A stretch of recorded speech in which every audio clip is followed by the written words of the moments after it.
I was heading back into town with my buddy Joe after spending the weekend out on a frozen lake, ice fishing and drinking beer. The fish were really biting too. Joe's SUV was stuffed to the gills with walleye and smallmouth bass. The northerly town of Kapuskasing was buried under a mountain of snow, the worst snowfall since the winter of '97. I've lived my entire life in northern Ontario, so I've seen my fair share of snow, but nothing like this. But you learn to expect the unexpected in northern Ontario. We were heading over a steep incline, enjoying a generous backdrop of pine trees painted in freshly fallen snow, when tragedy struck. We watched as 2 police helicopters landed on the small slice of highway, causing the trickles of traffic to grind to a halt. Not a good sign. This highway was the only road home. We later learned that a newlywed couple had collided with a transport truck, killing both the husband and wife. We were forced to turn around and head back over the hill, where we found ourselves driving through a modest-sized hamlet consisting of 1 stop sign, a gas station/motel restaurant, plus a smattering of wartime houses. Except, all you could see was the pointed rooftops. The houses were completely submerged in snow. It was an incredible sight. Something you only see this far up north, and even then, this was rare. Joe didn't want to stick around, waiting a good 12 hours for the road to clear. He had a wife and kids to get home to, so we pulled over, wondering what our next move should be. Joe had that look in his eye. The look he gets when he's about to do something dangerous or stupid, or both. I know this look well. Hand tight, he said, and hold on. We turned onto a crude version of a road, the kind designated for snowmobiles, with stop signs standing a mere 3 feet tall. The road was extremely narrow. Snowbanks as high as trees were towering over us, like large, looming walls of white. If anything were to approach, we'd have nowhere to go. There wasn't enough room to turn around. I was becoming increasingly uneasy. This is how people get hurt. Or worse. Are you sure this is safe? I asked, hating the sound of my voice. Joe ignored me, or simply didn't hear me. He was busy white-knuckling the minivan through the snow-tunneled trail, the glare of the setting sun blinding us the entire time. We drove for 15 minutes, knifing our way along the icy road, which was bumpier than a wooden roller coaster. It was obvious that we shouldn't be here. The impending darkness didn't improve my mood one bit, either. I had a bad feeling about this. Joe stopped the van. "What's up?" I asked, not trusting the look on his face. Joe didn't answer. I could see his mind at work, assessing the direness of our situation. "I've got to turn this thing around somehow," he finally said. I couldn't see how this was possible, as we were sandwiched between 2 colossal snowbanks. Something flickered inside Joe's dark eyes. "What's that up ahead?" he asked, flashing on the high beams. "I think it's a road." It was. We edged a bit further, stopping at this makeshift road. There were no signs or road markings to be seen. Nothing. In fact, this road looked worse than the one we were on. "Let's see where it goes," Joe said, cranking the wheel. As the minivan lumbered down the unmarked road, an ominous feeling swept over me. It was impossible to ignore. We were in trouble. There was no denying it. We were completely off the grid. Not even Google Maps could save us. There was only one way to go. Straight. The road was leading us into the dark of the forest, and when you're this far north, that's never a good idea. Especially at night. That's when the wolves come out. It was looking to be a moonless night, which didn't help us one bit. Joe's hands were quivering as he clenched the wheel, keeping us from skidding into the towering snowbank. He kept assuring me we'd be all right, but I've heard that one before. Joe slammed on the brakes. "You see that?" he pointed. "Over there." I squinted my eyes. "Look," he said. "Fire." Deep into the forest, I spotted a small, flickering flame, dancing blue and orange, yellow and wild. Probably a campfire. Just then, a strange and disturbing sound crackled through the night like a howling wolf. "You hear that?" he asked. The animal cried out again. It was the loneliest yowl I'd ever heard. There it goes again. It sounded like a wolf, except it didn't sound like any wolf I'd heard before, and I've heard plenty. Whatever it was dangerously close. "Wolf," I said nervously, but not believing it. As soon as those words left my mouth, a pair of glowing red eyes appeared out of nowhere. Joe stopped the minivan and killed the lights. "Be still," he said. I did just that. I sat motionless beside him in the car, but my hands were shaking. Those laser-red eyes were approaching at an impossible speed. "Reach back and grab the gun," Joe whispered. I tried, but it was out of reach. They were on his side, closer to the back. Those glowing eyes flashed on and off, and for a moment, everything was still. Then, from out of nowhere, the beast lunged onto the hood of the van. We screamed in unison. The thing was huge, unlike any animal I'd ever seen. It looked like an overgrown German shepherd, except it was standing on its hind legs, like a human. It was snarling at us, making ungodly noises, thrashing about. The creature was long and gangly, frothing at the mouth, clearly rabid. "Dogman," Joe said, clearly astonished. "I don't believe it." Joe gunned it, looking to run the thing over and speed away, but the wheels were caught on ice. Without warning, the beast leapt off the hood and started scratching at my door, its claws like daggers, tearing the door from its hinges. It smashed through the windshield, shattering it into a million pieces. With its dog-like face twisted in rage, the thing took a swipe at me. Its long, toothy claws just inches from ripping my eyeballs from their sockets. The SUV shook, spilling the cooler of dead fish. The smell was atrocious. The Dogman disagreed. Before it could rip apart my throat with its curvy claws, the creature turned from me and trampled to the back of the van, where it devoured the fish in seconds flat. Its muzzle turned blood red. Watching it lick the fish guts from its paws was sickening. This isn't how I wanted to die. The Dogman's razor-sharp teeth were on full display. The insidious brute seemed hell-bent on killing us both. We were, in fact, the main course. It took a tentative step toward us, licking its filthy face. I gave Joe a look that said, "Nice knowing you, pal," when out of nowhere came an ear-ringing blast, striking the creature in the shoulder. The thing screamed in protest. Then came another shot, hitting the beast square in the chest. Blood and gore spilled like wine across the interior of the SUV. "Someone's shooting at it," Joe proclaimed. 3 more shots rang out.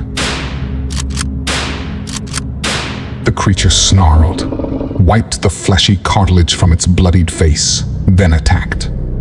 Bang! The shot went wide, but it was enough to send the beast scurrying back into the woods. "Holy hell," Joe said in a shaky voice. Without a second thought, he pulled his seat back as far as it could go, then shimmied his way into the back of the van and grabbed the gun. "We're gonna need this." All of a sudden, it was freezing. With the vehicle off and the windshield busted in, it was an igloo inside the van. "It's getting cold in here, eh?" I said, shaking uncontrollably. A large plume of steam escaped from my face as I spoke. I was in shock. I had no idea what that thing was, but it damn near killed me. The scene inside of the minivan was that out of a horror movie. The smell was even worse. I tried opening the door, but it wouldn't budge. Joe tried his door with the same results. We were stuck. I'd slice myself to shreds before I got halfway through my windshield. Joe's door had a bullet hole where the handle should be. We'd have to escape through the back. Blood and guts and fish bones and all. It was gruesome, but we did it. Once outside, I scanned the area, searching for that dog creature that almost killed me, but it had vanished. Joe's shotgun was aimed at a speck of light approaching from straight ahead. A car. Within minutes, we were greeted by a Volkswagen microbus. It stopped directly in front of us. The driver got out and ran toward us, carrying a sniper rifle, wearing a belt of ammunition. He spoke fast and with purpose, checking his surrounding while doing so. You saw it. You did, didn't you? Excellent. Which way did it go, by the way? This guy made Clint Eastwood look like a Boy Scout. I honestly thought he was going to kill us. He frowned as he surveyed the scene. Then he shrugged. I suppose you'll be needing my help. He ran to the bus and opened up the hatch, exposing an array of military-style weapons to the likes I'd only seen in the movies. Holy hell, Joe said, clearly impressed. I remained quiet, unsure what to make of this heavily armed, red-headed stranger who literally just appeared out of nowhere to save our lives. But there seemed to be no other choice. Whoever he was, he drove us back to his cottage, regaling us with the history of this Dogman creature. He told us some pretty tall tales. His name was Patrick. Apparently, he's a Dogman hunter. He says he's never captured one, but claims to have seen 4 or 5, wounding 2 of them. Pesky bastards, he says. Hard to kill. He'd been hunting the one that attacked us for weeks. Apparently, it's been mutilating deer and coyotes, as well as regular cats and dogs all winter long, leaving their salvaged remains scattered along the sides of the road and in people's backyards. The locals were starting to panic. Joe and I texted home. Then we stayed up all night talking about Dogman. I was having a hard time coming to grips with all this, seeing as how I almost died at the hands of one of them. Joe, on the other hand, was enthralled. The next day, we drove back to the SUV to inspect the damage. When we arrived, the van was completely dismantled and destroyed. It lay in ruins. Everything inside it had been ravaged and plundered. This isn't right, Patrick said.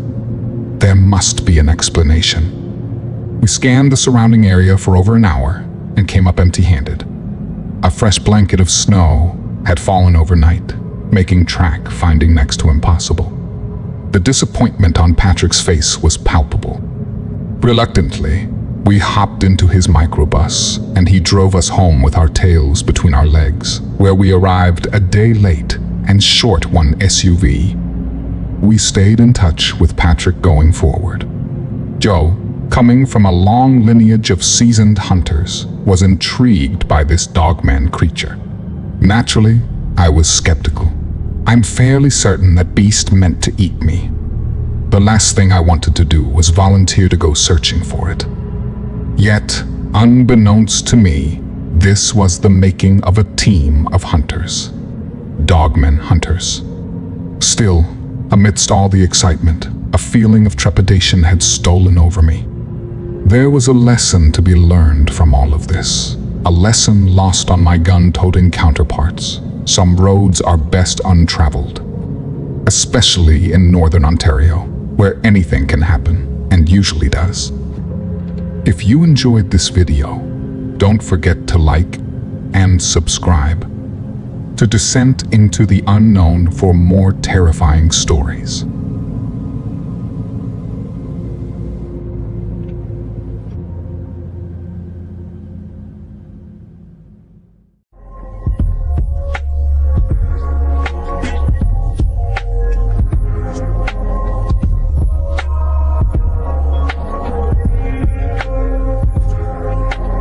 Many months had passed since I was nearly pulverized by the creature in the woods.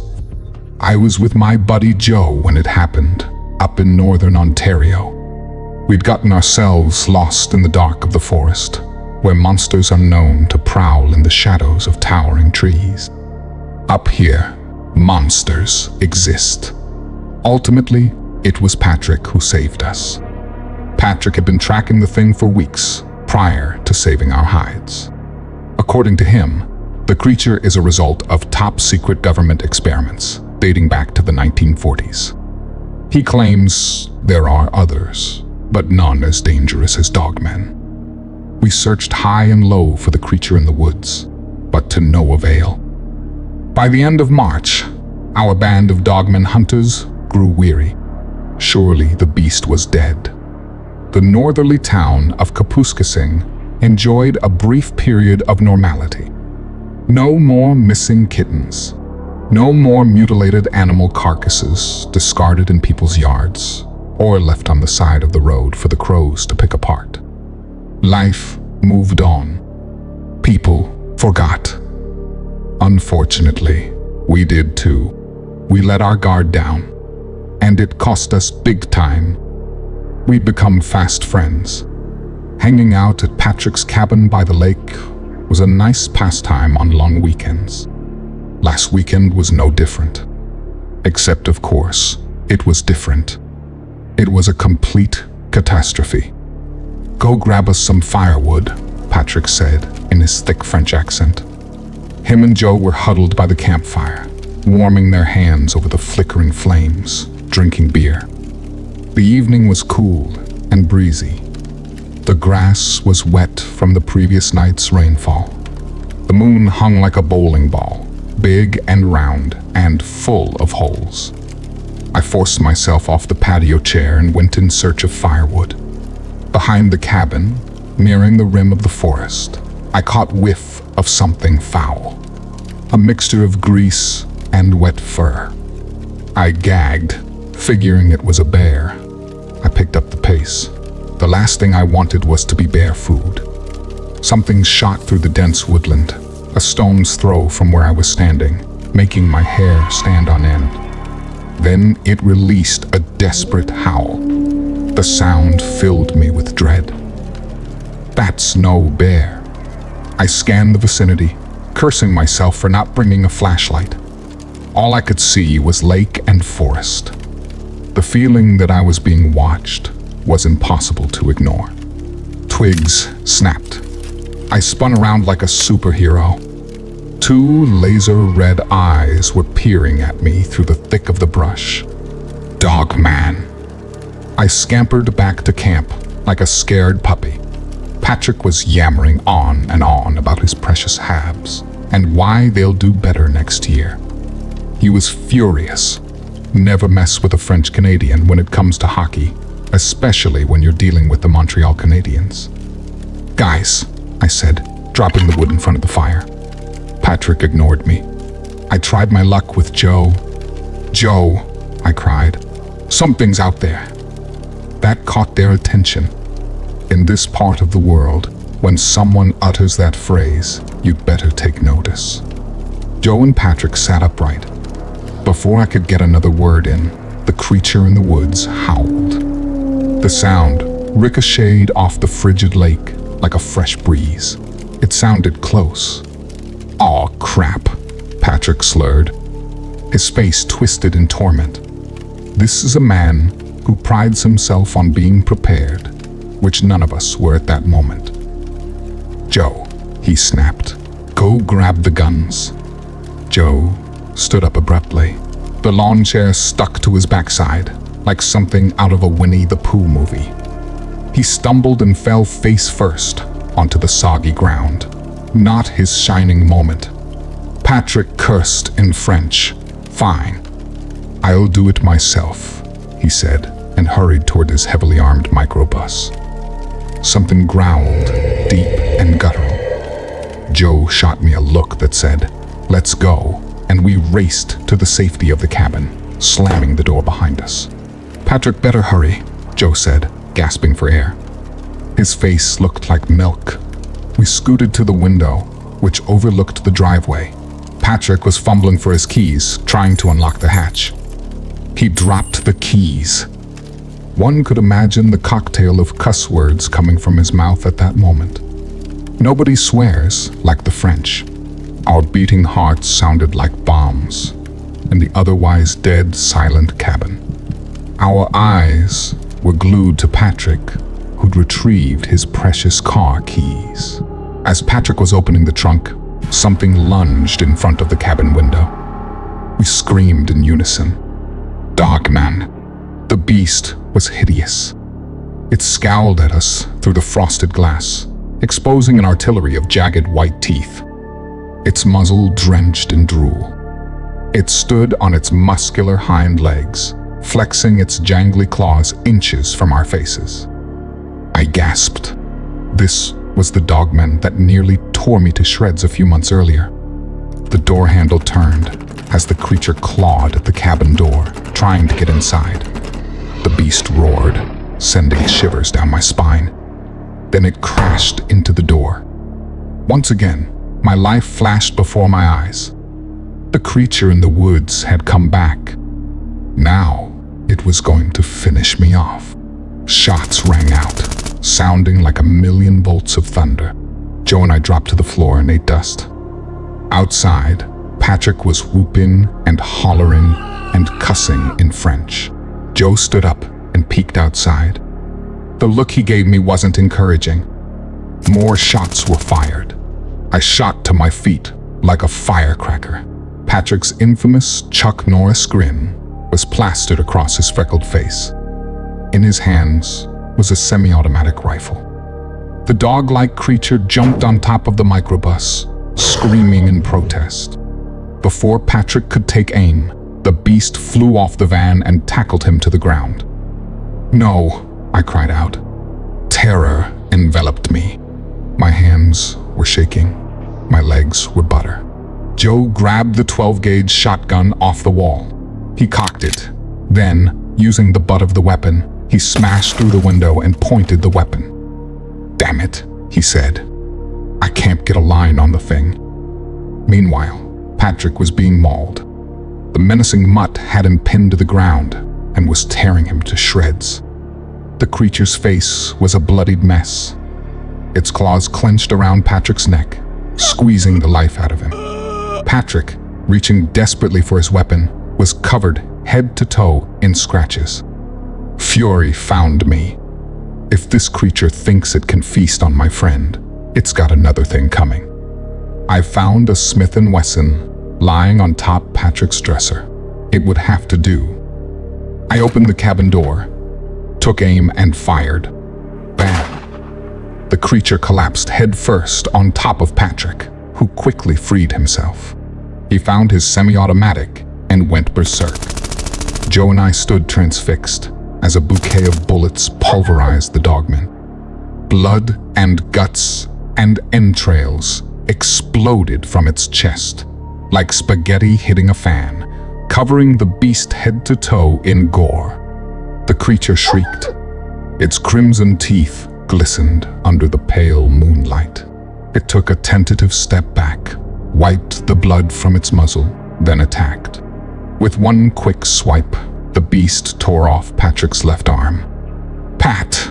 Joe proclaimed. Joe rushed outside and shot the creature in the back. Patrick fell from its grip like a sack of stones. The beast was caked in red. It looked at Joe and charged. Joe flew into the cabin head first, making it just in the nick of time. The cabin door groaned as the beast slammed into it. The door was on its last legs. Patrick was crying for help. "We gotta save him," I said, in between bouts of hysteria. Joe was trembling. He'd nearly been Dogman food. I know the feeling. The animal was clawing at the door, grunting. "The freezer," I said. "Of course," Joe said, reading my mind. "Dogs like food, especially meat, something this cabin has plenty of." I found a pack of frozen moose steaks from the freezer. The creature was crouched over Patrick, ready to finish him off. I whistled. stealing its attention, then tossed the meat out the door. The beast started sniffing the offering. Its tongue was dripping with blood. Patrick's blood. The dogman raised its ugly head. Then it attacked the steaks like a hungry bear. Meanwhile, Patrick's intestines spilled across his blood-stained sweater as his lifeless body lay on sodden soil next to an arm that moments ago belonged to him. The monster was gnawing away on the frozen flesh, grunting and groaning. The sound was sickening. Joe cocked and fired. The shot went wide. "Damn it," he said, shaking his head in dismay. The dog creature dropped the meat and looked at me with venom. I shot the thing square between its eyes. Blood exploded from the beast's head in every direction. I fired again, hitting it in the leg. By now, I was fuming. Vengeance was mine. The creature dropped to its knees. Fresh blood ran down its face. My eyes darted towards Patrick, who was barely hanging on by a thread. Miraculously, he'd managed to prop himself up against the back of the van. He was panting.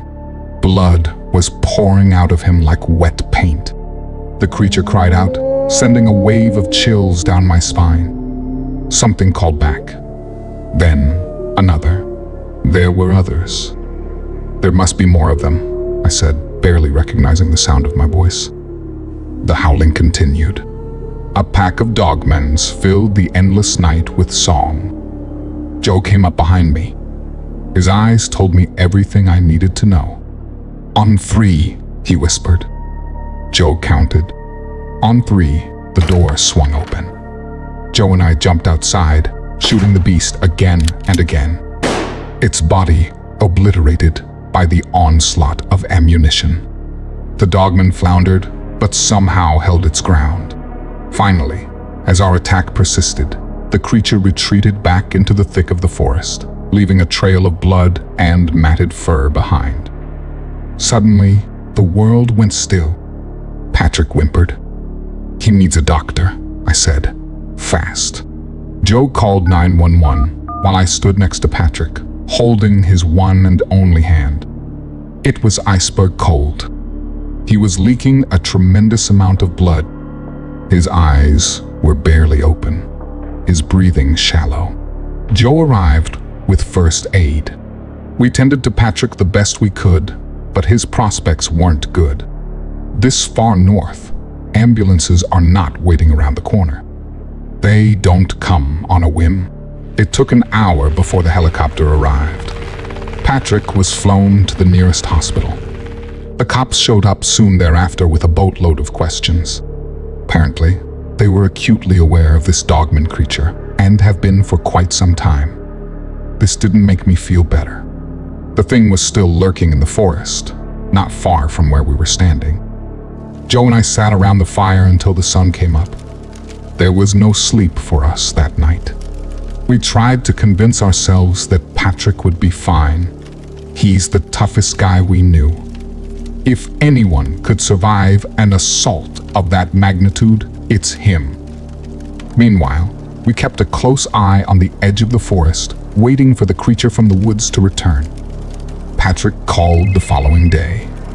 Sadly, the doctors couldn't save his arm, but they did save his life. He seemed in good spirits, but was heavily sedated and unable to talk for long.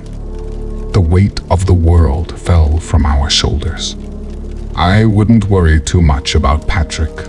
Knowing him, he's plotting his revenge as I type this. I certainly wouldn't put it past him. Word travels fast in the north. The town of Kapuskasing was once again placed on high alert. People prepared. There are creatures in the woods. Creatures that rip limbs from your body. Creatures that sink their teeth into your flesh and claw at your throat. And not just one. There are others. That said, there's only one monster on my mind as I finish typing this story. The creature who came back from the forest. Dogman. If you enjoyed this video, don't forget to like, and subscribe to descent into the unknown for more terrifying stories.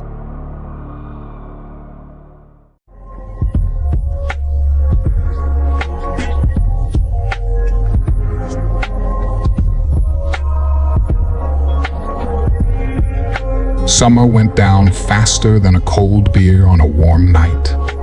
Work stole most of my time. I missed my friends dearly. Since Patrick's incident, resulting in him losing an arm to a 7-foot-tall dog-like creature, we'd gone our separate ways. The merry band of Dogman hunters were no more. Joe, my lifelong friend, spent the summer with his family. He works from home and took full advantage. By all accounts, his summer went swimmingly. Patrick, a foul-mouthed French-Canadian who enjoys hunting with military-grade weapons, had his arm ripped off by a Dogman creature earlier this year. I saw it happen. Needless to say, Patrick kept to himself all summer, recuperating from his life-threatening injury. To my surprise, Patrick called me the other day. He had plenty to say. Turns out, he was dating his nurse. Her name is Cindy. She'd heard all about me and Joe and our adventures as Dogman hunters, and was eager to finally meet us in person. Thus, Joe and I were invited to spend the weekend at his cabin. Beers and barbecues and good fishing. Just like old times. I happily agreed. My stress level was at an all-time high. I needed to get away. To my amazement, Joe also agreed. You see, after our second brush with death, Joe was forbidden to see me or Patrick again. His wife told him so. For his own safety, she said, and for the safety of their children. That said, Joe's wife was taking the kids to see their grandparents for the weekend. What she didn't know wouldn't hurt her, right? Right. We loaded Joe's SUV with beer and fresh meat. We spoke nonsensically, avoiding the gory details of our previous trip to Patrick's cabin by the lake. The drive was treacherous. In the backwash of northern Ontario, one wrong turn could cost you your life. Patrick greeted us with an open arm. His ruggedly handsome face exuded confidence. He introduced us to Cindy. To my amazement, she wore more camouflage than he did. She looked as tough as rawhide. Her t-shirt said, "Guns don't kill people. I do." It was mid-afternoon. A cool breeze was wafting off the lake. The sky was a sea of blue, the leaves turning orange and candy apple red. Soon, the four of us were sitting by the lake, sipping ice-cold beer and telling stories. Patrick was trying his darndest to conceal his excitement. He's a proud man, but he was happy to have the gang back together. Cindy was full of questions. "Pat tells me you boys hunt Dogman creatures." Joe spit out his beer. He shifted in his seat, but remained silent. I gave a wary thumbs up. Having nearly been pulverized by the creature in the woods, I don't broach the subject lightly. Before she could get another word in, Patrick spoke up. "Come, have a look at this," he said, grinning ear to ear. He led us into the cabin, which was cluttered with weapons and traps and concoctions I'd never seen before. I'm no gun expert, but I knew those weapons were illegal. "Look there," Patrick pointed to the corner of the room. I shrieked. "I did it," Patrick boasted. "We did it," Cindy said, elbowing him playfully in the ribs. Next to the handmade coffee table, standing a good 7 feet tall, was the creature that ripped Patrick's left arm off. The Dogman. Stuffed like a Thanksgiving duck, its lifeless eyes followed my every move. Its razor-sharp claws were a cruel reminder of how close I came to becoming Dogman food. Patrick was beaming. "Killed the son of a bitch last week. You should have seen it," Cindy said, holding Patrick's hand. "It was great. Patrick made me touch its matted fur. It took incredible willpower not to soil myself. We retreated to the lake. All the while, Patrick and Cindy regaled us with their latest adventure, the story of how they captured and killed an actual Dogman. We set up cameras around the cabin, Cindy told us. We had to, Patrick interrupted. The bastard wouldn't leave us alone. Joe tossed me a beer. Check this out. Patrick held up a noose. It was as ugly as the Dogman creature standing in the living room. Killed him with this. Of course, Joe said, cracking open a fresh can. He was on the edge of his seat. Joe loves to hunt. It's in his DNA. He comes from a lineage of skilled hunters. In fact, he could skin a bear faster than you can say Dogman hunters. Patrick filled us in. They set up traps around the cabin. Last week while sleeping, they were startled by a terrible noise coming from outside. Dogman.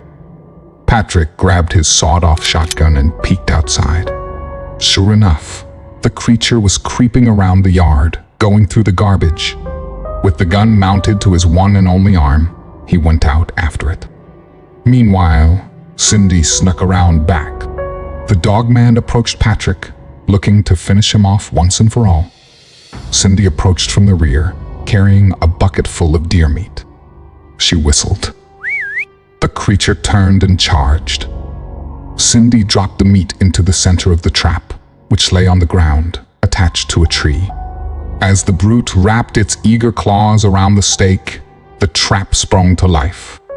The beast was swooped into the air, entangled in thick mesh. Dangling violently from a tree, the beast growled and groaned, kicking and clawing, trying desperately to escape. Patrick approached without caution. This was the moment he'd been dreaming of, long before losing his limb. He'd been trying to capture this creature for years. He finally did it. With the help of Cindy, of course. Beat the thing black and blue, Cindy snickered.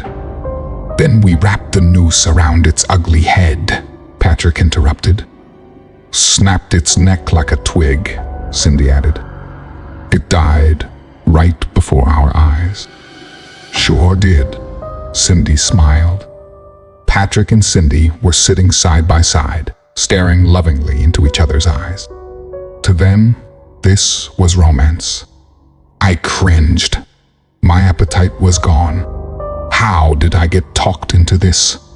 I looked to Joe for support and found none. Joe was enthralled. Once he gets excited about something, no one, not even his beautiful wife and loving family, can discourage him. The beer flowed like wine. By dinner, we'd heard the story more times than I'd seen Blade Hunter. Patrick swore us to secrecy.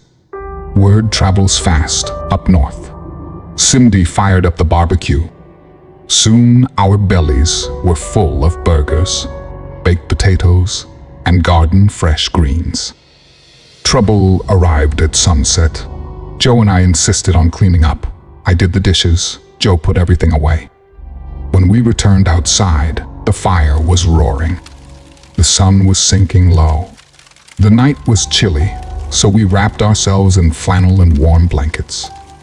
As Patrick began telling his story, yet again, an ominous cry crashed through the night. It was the loneliest sound I'd ever heard. Then came another from across the lake. Dogman, Patrick said through clenched teeth. 2 of them.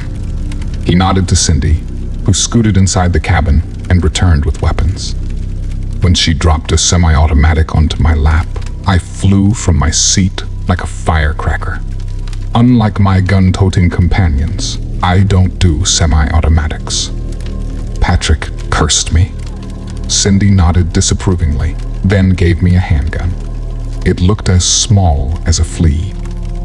Joe gladly accepted his firearm and checked to see if it was loaded. It was. Meanwhile, the cooler remained heavily stocked, and the campfire raged on, providing much-needed light. The curious cries continued. like a symphony of lonesome laments. The solitary glow of the crescent moon filled me with discontent. I shivered. The sounds were getting closer. Something was growling from the edge of the woods. I turned. A pair of bloodshot eyes were peering at me. "Get inside," Cindy ordered. Joe and I stared stupidly at one another. "Now!" We went. The cabin greeted us like a mischief of rats. We scurried to the window. Without warning, a large dog-like creature lunged in front of us, baring its teeth. Its snout was thick with foam, its claws crashing through the window with one strong swipe. A deafening shot rang out. We hit the floor. Everything went dark. My ears were ringing. My mind in disarray. Globs of blood dripped onto the floor like wet paint. Dogman blood. I gagged. Joe jumped to his feet. "Over here," he whispered. Joe crouched next to the door, rifle in hand, shaking. Patrick whooped and hollered, calling the Dogman every name in the book, and then some. A crowd of creatures responded. Their grisly growls echoed off the lake for miles.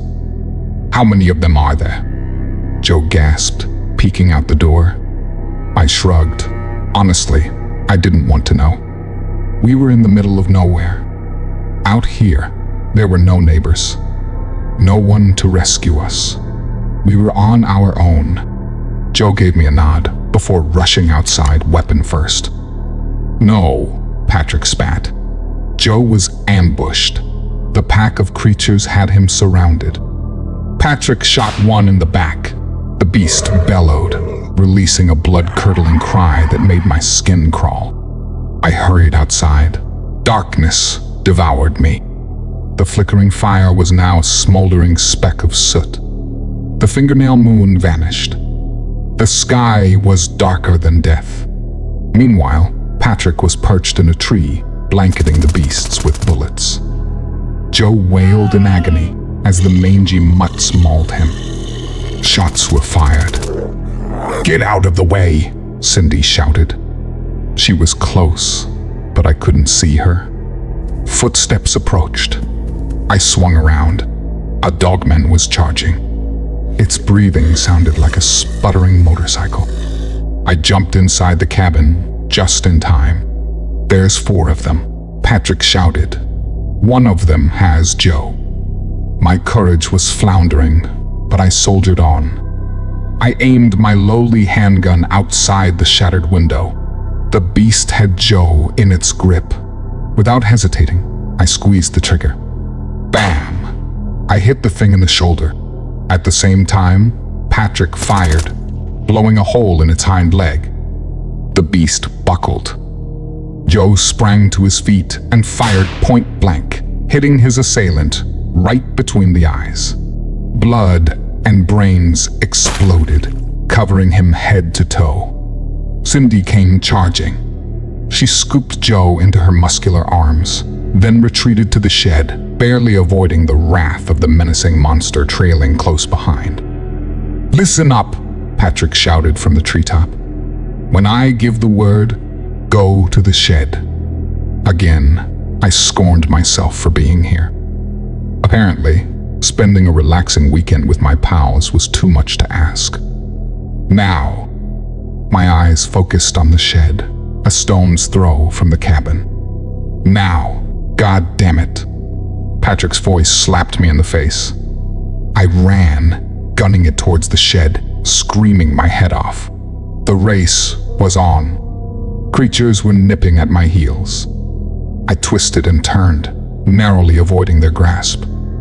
Cindy was egging me on, shouting go, go, go. I ran as fast as I could, but it wasn't quick enough. One of them grabbed my shoulder, digging its claws deep into my flesh. I pried it off me, then dove head first into the shed. The door slammed shut behind me. The creatures crashed into the shed. They were relentless, and they're rebuttable. The rickety door was all that separated us, and it was taking a beating. The door belched as the beasts banged into it. again and again. We were trapped.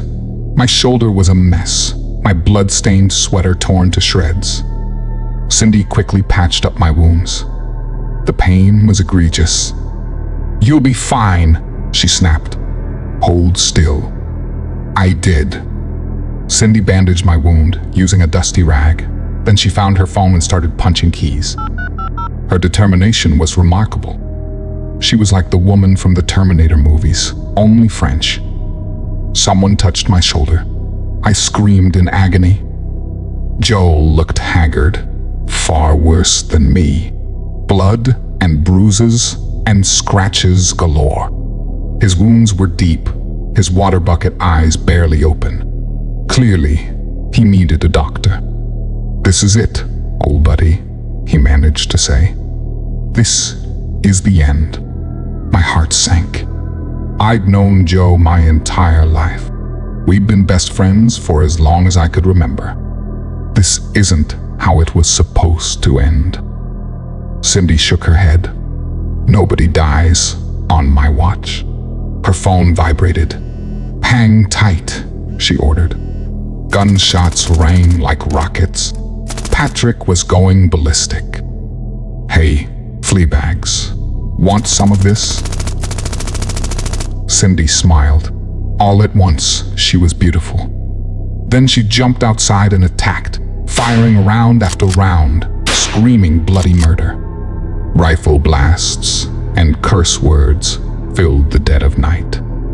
I peeked outside. What I saw still haunts me. Patrick was luring the creatures into his cabin. Mounds of meat carpeted the cabin floor. The beasts were like a pack of hyenas, gorging on the feast. Meanwhile, Cindy was open firing, except she wasn't hitting them. She was aiming wide, avoiding the cabin. Then I noticed the makeshift box in Patrick's hand, silver and clunky, with an antenna poking out the end. Cindy stopped firing as Patrick joined her. They shared a quick embrace. Then Patrick pressed the red button. Blammo.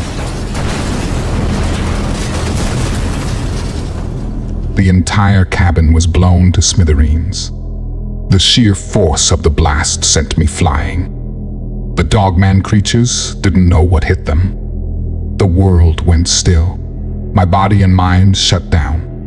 I lay motionless for an undisclosed amount of time until a strong hand picked me up. "Are you okay?" Cindy asked. I was dazed and confused, unable to respond. I hurt everywhere. "You see that?" Patrick bellowed, bobbing up and down. Cindy helped Joe into the microbus, and he was rushed to the hospital. When I say rushed, I use that term loosely. This far north, a 2-hour drive is considered a quick jaunt. I went with them. Patrick stayed behind, keeping a close eye on the wreckage. Cindy boasted the entire trip. Turns out, they'd been preparing for this all summer. They simply forgot to inform us that Patrick's cabin was stuffed with explosives. The plan was to lure the creatures into the cabin, then blow them straight to hell. I didn't bother explaining how dangerous and stupid their plan was. I was too tired. Besides, their plan worked. My wounds were minor. I got off lucky. Joe, not so lucky. The nurses asked plenty of questions. Cindy was prepared for this. "It was a bear attack," she said flatly. "When all else fails, blame the bears." It worked. Joel was stitched up and released the following week. Needless to say, his wife was not impressed. Fortunately, she's a forgiving woman. Joe is doing everything possible to make it up to her. I think he'll be all right. They've been through this before. Although I doubt I'll ever see him again. Patrick and Cindy moved to North Bay. They've opened an ammunition shop, specializing in hunting extraordinary creatures. The store is called Beasts by the Bay. Patrick kept a Dogman's head as a souvenir and proudly displayed it behind the counter. His tall tales loom large in his legend. Me, not much has changed. I went back to work Tuesday morning, and nobody was the wiser. My workmates know nothing of my adventures as a Dogman hunter. To them, I'm a quiet yet responsible worker, someone who shows up on time, keeps to himself, and rarely complains. They didn't even notice my injuries. The northerly town of Kopuskasing has quieted down again. The random slaying of small animals has subsided. For now. The forecast is calling for snow by the end of the week. A long and arduous winter is expected. What will become of Dogman? Only time will tell. My guess is they'll migrate further north, where they'll remain undetected for years. You see, these creatures adapt. They feed. They kill. Then they move on. May this story serve as a warning. If you're up in northern Ontario and see a creature in the woods, run away. As fast as you can. Take it from someone who knows. Up here, the creatures will tear you apart, limb by limb, and feast on your flesh. Their destruction knows no bounds. There are creatures in North Ontario. Creatures that kill. If you enjoyed this video, don't forget to like and subscribe to Descent into the Unknown for more terrifying stories.